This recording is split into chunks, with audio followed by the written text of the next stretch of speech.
desde el punto de vista antropológico te pueden dar otra definición de lo que es cultura.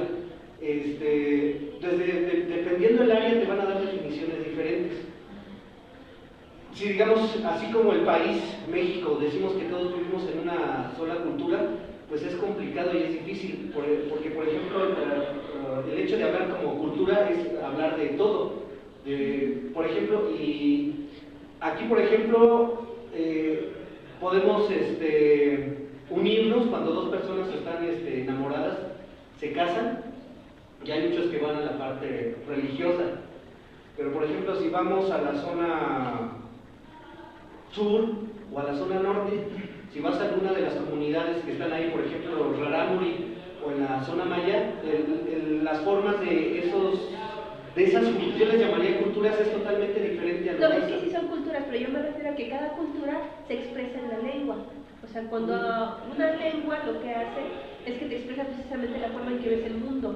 Entonces, al expresar al mundo de una manera distinta, pues ya se trata de una cultura distinta, ¿sí? Cuando tú hablas, por ejemplo, nosotros que hablamos el español mexicano, aunque hablemos el español mexicano, no nos comportamos como los españoles ibéricos, porque tenemos una ideología diferente, estamos permeados de una cultura anterior, por eso tenemos nahuatlismos, ¿sí? ¿Por qué? Porque nuestra cultura es una fusión, entonces por eso somos mestizos. Allá no, allá su cultura se desarrolló de manera diferente. Por eso hablamos diferente, por eso aunque hablemos el mismo idioma, no nos podemos entender muchas veces con los españoles por diferentes formas en cómo significamos las palabras. Entonces, en ese momento nos damos cuenta que ellos ven el mundo diferente, aunque utilicemos las mismas palabras, porque su ubicación geográfica, su forma de vida, etcétera, etcétera, es distinta a la de nosotros. En ese momento sí podemos hablar de una cultura diferente, aunque hablemos un mismo idioma. Pero yo me refería a esto de las tribus urbanas porque no son subculturas, o sea, no puede haber subculturas dentro de una cultura.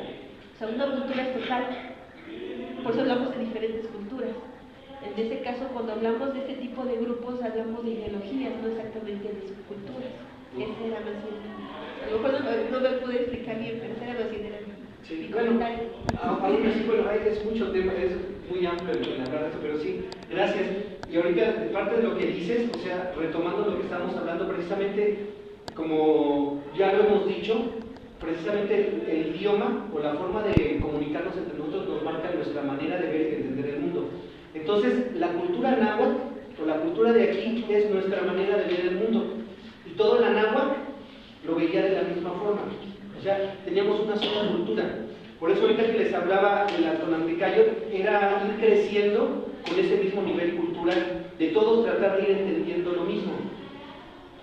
Empezamos con las fechas.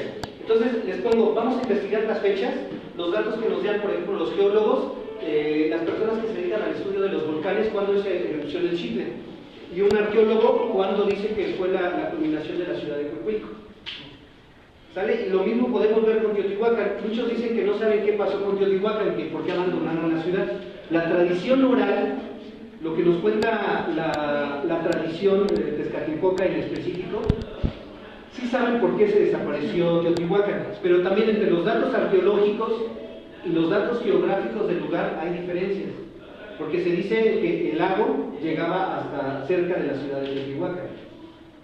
Entonces también habría que ver geológicamente, hacer estudios de tierra para determinar bien qué pasó. Con Tula,